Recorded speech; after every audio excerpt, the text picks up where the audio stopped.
Okay, we have triangle PQR, and we need to find the side adjacent to angle P, which I'm going to call X. We need to solve this using cosine law, because this is an ambiguous case.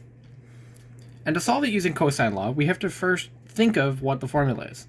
We know it's c squared is equal to a squared plus b squared minus 2ab cos of c. The big C for the angle. And what we notice here is that the two outside factors are opposite pairs of each other. And we notice here we have an opposite pair in 42 and 9. So we have to input that into the equation. We will have 9 squared is equal to a squared plus b squared. We're not really bothered with those terms right now. 2ab, and then the cos of 42 degrees. Now we need to fill a and b with their respective terms on this triangle. We know that one of them is 10 and one of them is x.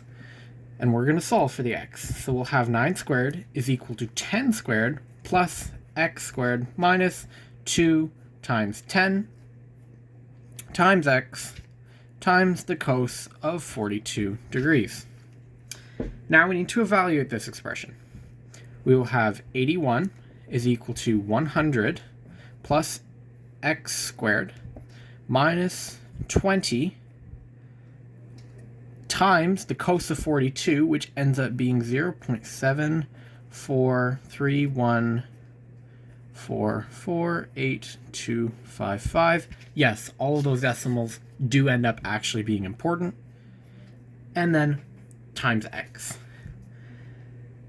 Then we'll move the 100 to the other side. 81 minus 100 is equal to x squared minus. Now multiply these two terms together, and we're going to get a number close to that. Now what we're going to do is, since we use this value in multiple different spots, what I suggest doing is I suggest inputting this value into your calculator's memory. And to do that, on this specific model of calculator, you're going to hit Shift, this button, which is the store button, and then hit Alpha M,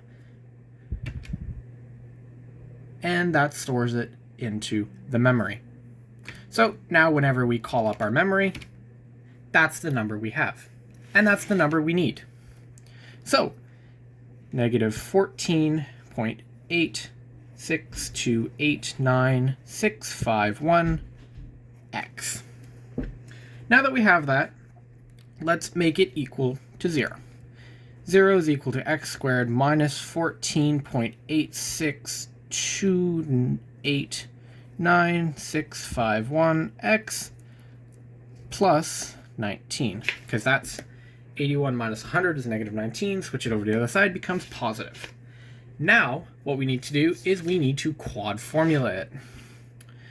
And this should be familiar for everyone. X is equal to negative b, so negative 14.862 plus or minus the square root of 14 or negative 14.862 squared minus 4 times a, which is 1, times c, which is 19.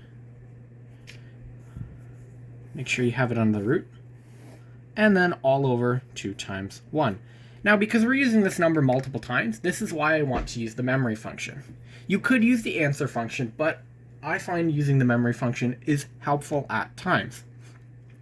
And then solving through quad formula, we're going to get 13.45, and x is equal to 1.413. So that means the side x has a value of either 13.45 if the triangle looks like this, and 1.413 if the triangle has a line here.